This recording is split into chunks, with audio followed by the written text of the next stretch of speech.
Nag-abot ng paikiddalamhati ang ilang Hollywood celebrities sa nangyayaring gera sa pagitan ng Israel at Hamas.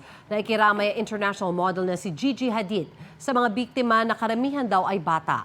Sinabi niya na kailanman ay hindi nakalinya sa Free Palestine Movement ang pagkitil ng mga inosenteng buhay. Aktibo naman ang aktres na si Gal Gadot sa pag-share sa social media ng mga larawan at impormasyon ng mga taga-Israel na binihag umano ng grupong Hamas. Kaakibat nito ang mga hashtag na Bring Them Back at Release the Hostages.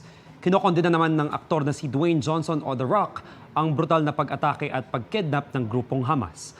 Patuloy raw siyang nananalangin ng compassion at solusyon para sa gulo. Igan, mauna ka sa mga balita. Mag-subscribe sa GMA Integrated News sa YouTube. Sa mga kapuso abroad, subaybayan nyo kami sa GMA Pinoy TV at sa www.gmanews.tv.